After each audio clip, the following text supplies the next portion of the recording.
اپنی آخرت کی تیاری بھی اسی طرح کرو جیسے دنیا کے امتحان کی تیاری کرتے ہو۔ آپ نے حضرت علی کا ہاتھ پکڑا اور یوں اپنے سینے سے لگا لیا اور فرمایا اترضی ان یکون منزلک مقابل منزلی، علی تو جو مبارک ہو، جنت میں تیرا گھر میرے گھر کے سامنے ہے۔ تو وہ رونے لگے۔ لیکن یہی علی جن کو خوشخبری ملی ہے کہ تیرا گھر میرے گھر کے سامنے ہوگا، کسی کو یہ خوشخبری نہیں ملی سوائے مولا علی کے، وہ رات کی مناجات میں روز تڑپتے روتے ہوئے یہ کہتے تھے آہن آہ من قلت الزاد و بعد السفر و وحشت الطریق، ہائے اللہ، ہائے اللہ، ہائے اللہ، میرے پاس عمل تھوڑا ہے۔ تھوڑے عمل والے کا گھر نبی کے گھر کے سامنے بنتا ہے؟ میرا عمل تھوڑا ہے، رستہ تنہا ہے، کبھی دیکھا نہیں اندیکھا ہے، یا اللہ پتہ نہیں میرا کیا بنے گا۔ یہ روز کی پکار اور مناجات تھی۔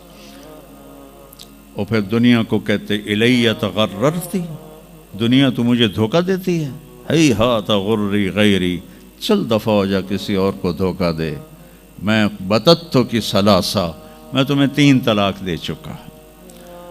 تو جن لوگوں نے آخرت کو بنا لیا وہ کامیاب ہیں، اور جن لوگوں نے آخرت کو نہ بنایا تو وہ کچھ بچے ہڈ بلوں کی ویسی نام لے لیا ہے، سیر کے لیے گئے کشتی کی، تو وہ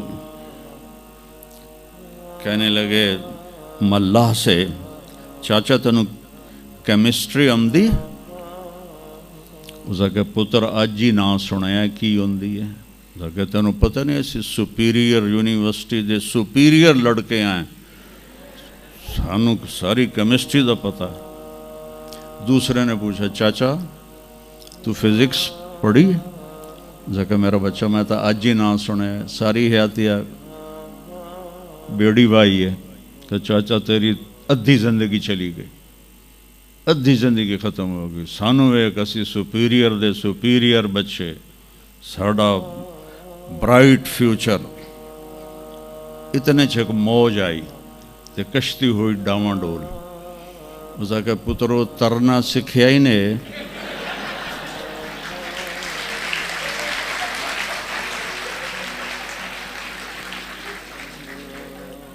وہ آکھن لگے کوئی نہیں سکھیا، سوئمنگ پول کوئی نہیں سپیریئر ہے۔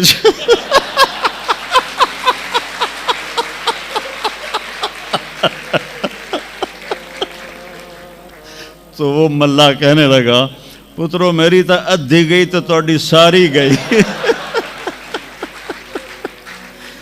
تو میرے بچوں، مرتے وقت ایسا نہ ہو کہ تم کہہ رہے ہو ساری برباد ہوگی۔ اپنی زندگی، اپنے نبی کی زندگی پڑھو۔ چند تو فرائض ہیں جو میں نے ابھی پہلے گنائے ہیں، اس کے علاوہ سچ انسان کو عزت دیتا ہے، دیانتداری انسان کو عزت دیتی ہے، رزق حلال انسان کو بلند مقام باوقار بناتا ہے، اور اچھے اخلاق فرشتوں سے بھی اوپر اس کو لے جاتے ہیں۔ آپ نے فرمایا جس کے اخلاق اچھے ہوں گے میں جنت الفردوس میں گھر لے کر دوں گا۔ تو نماز کی عادت ڈالو۔ کچھ بچے جی نہیں پڑھی جاندی، کوئی دن میں کوئی ایک نماز ضرور پڑھو، جمعہ پڑھو، ایک نماز ضرور، پھر وہ 2 ہو جائیں گی، پھر وہ 3 ہو جائیں گی، پھر وہ 4 ہو جائیں گی، پھر وہ 5 ہو جائیں گی۔ میں نے جتنوں کو بھی یہ نسخہ بتایا وہ سارے اللہ کے فضل سے، گورنمنٹ کالج میں میرا تھا ساتھی، تو وہ پھر شفٹ ہو گیا انگلینڈ، تو کوئی 40-45 سال بعد اس سے ملاقات ہوئی، یہاں پاکستان آیا ہوا تھا۔ تو میں نے کہا کہ نماز پڑھتے ہو؟ کہنے لگا نہیں۔ جمعہ؟ کہنے لگا نہیں۔ تو میں نے کہا اچھا ایسا کرو، ایک نماز شروع کر دو اور ایک جمعہ شروع کر دو۔ یہ ایک فرد کا واقعہ نہیں، ایسے میں ہزاروں بچوں پر بچیوں پر تجربہ کر چکا ہوں، اور وہ 5 وقت کے نمازی بن گئے۔ تو 2 دن کے بعد فون پہ بات ہوئی تو کہنے لگا یار تو مینو ایک دسی آئی میں تو پنجے شروع کر دیتی ہیں. وہ ڈرنکنگ بھی کرتا تھا، کالج کے زمانے میں بھی کرتا تھا. کہنے لگا لو جب میں نے نماز شروع کی تو میں نے کہا میری توبہ، میں شراب کو بھی ہاتھ نہیں لگاؤں گا. نماز ایسی چیز اپنی زندگی. اگر کسی کے لیے رخصت ہوتی تو حضرت امام حسین علیہ السلام کے لیے رخصت ہوتی میدان کربلا میں. لیکن کیا جنت کے سردار، جنت کے نوجوانوں کے سردار، اور جنگ سے پہلے اونگ آ گئی اور آنکھ کھلی تو مسکرانے لگے. تو بہن زینب علیہ السلام نے پوچھا یہ کوئی ہسن دا ٹائم ہے، اتنی تو مصیبت آئی کھڑی. کہا بہن اللہ کے نبی خواب میں آئے ہیں، فرما رہے ہیں بیٹا میں لینے کے لیے آ چکا ہوں. تو اب یہ نماز نہ پڑھتے تو ٹھیک تھا، اتنا تو قتل و غارت چل رہا تھا. لیکن جو ہی ایسے سورج ڈھلا تو آپ نے زہیر تھے آپ کے رائٹ سائڈ پر جھنڈا اٹھانے والے، اور لیفٹ پر تھے حبیب، اور درمیان میں تھے عباس اپنے بھائی. تو آپ نے زہیر کو بلایا، کہا یہ شمر سے کہو تھوڑی دیر رک جاؤ میں نماز پڑھ لوں. تو زہیر نے شمر سے کہا، تو شمر نے کہا ہم جنگ نہیں روکیں گے، ہم سر اڑائیں گے. تو انہوں نے واپس آ کر کہا جی وہ انہوں نے جنگ روکنے سے انکار کر دیا ہے. اللہ کی قسم اب ان کے لیے کھلی اجازت تھی کہ یہ چھوڑ دیں اور سر کٹا دیں. لیکن آپ نے فرمایا سر کٹ سکتا ہے، نماز نہیں چھوڑ سکتی. آپ نے کہا آدھے لڑو آدھے نماز پڑھو. تو آدھوں کو جنگ پہ لگایا، آدھوں نے نماز پڑھی. پھر ان آدھوں کو جنگ پہ لگایا اور جو جنگ پر تھے ان کو نماز پڑھوائی. سب کو ظہر کی نماز پڑھوائی اور عصر سے پہلے سب کے سر کٹ کے نیزوں پہ چڑھ چکے تھے. وہاں 1445 سال میں ایک واقعہ ہے جہاں نماز کی رخصت نظر آتی ہے.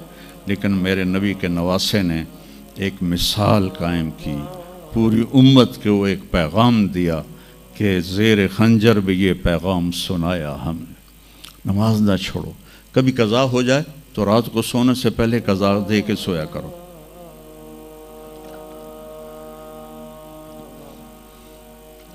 آپس میں کوئی لڑے ہوئے ہو تو کم از کم آج اتنی میری مان کے اٹھنا کہ صلح کر لینا. یہ کوئی بچیاں آپس میں کسی سے بول چال بند ہو یا آپ بچوں کی آپس میں کوئی بول چال بند ہو تو ایک دوسرے کو معاف کر دینا. اس سے آپ کے دلوں میں علم کی روشنی زیادہ آئے گی. آپ کے دل میں بغض ہوگا تو علم آئے گا نہیں. تو اگر اپنے حافظے کو اچھا کرنا ہے، اگر اپنے حافظے کو، تو دل سے سب کی نفرت نکال دو اور پیٹ بھر کے کھانا نہ کھاؤ اور اپنی نظروں کی حفاظت کرو.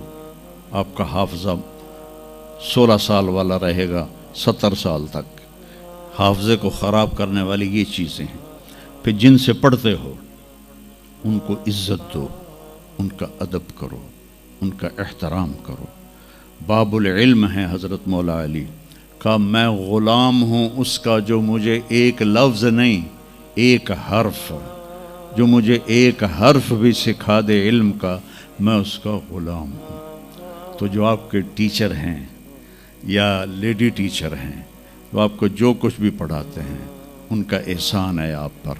آپ ان کو عزت دیں، ان کو احترام دیں. ان میں سے کوئی دعا دے دے گا آپ کا کام بن جائے گا. تو میں اسکول میں تو دعائیں لے نہ سکا استادوں کی، لیکن جب میں مدرسے میں داخل ہوا تو میں نے اپنے سارے استادوں کی دعا لی ہوئی ہے، ان کی عزت اور ان کے احترام سے. تو چونکہ آج کل بہت زیادہ آزاد ماحول ہو گیا ہے تو وہ اپنے ٹیچر کو ایزی لیتے ہیں کہ کوئی ان کی بےعزتی کر دے، کوئی ان کے آگے بگڑ جائے تو اس کو برا نہیں سمجھا جاتا. لیکن بیٹا کتاب ایک ذریعہ ہے، علم آسمان سے آتا ہے اور اس کے میں ذریعہ استاد ہوتا ہے. اور استادوں کو بھی کہتا ہوں کہ اپنے منصب کا خیال رکھو اور اپنے پڑھانے کو اپنا فریضہ سمجھ کے ادا کرو. سر سے اتارنے والا کام نہ کرو اور بھاگا دوڑی والا کام نہ کرو، بلکہ اپنی نسل کو تیار کرو. جس دن ہم اپنا علم یہیں سے حاصل کریں گے اور باہر یورپ جانے کی بجائے اپنے ملک میں ہمیں اپنا علم ملے گا تو پھر ہماری عزت کا دور شروع ہو جائے گا۔ جب تک ہم علم میں غیروں کے محتاج ہیں تو ہم انہی کے محتاج رہیں گے۔ تو یہ چند ایک باتیں آپ کی خدمت میں ہیں، اور جب آپ کو چھٹیاں ہوں تو تبلیغ میں کچھ وقت ضرور لگائیں، اس سے آپ کو فائدہ ہوگا۔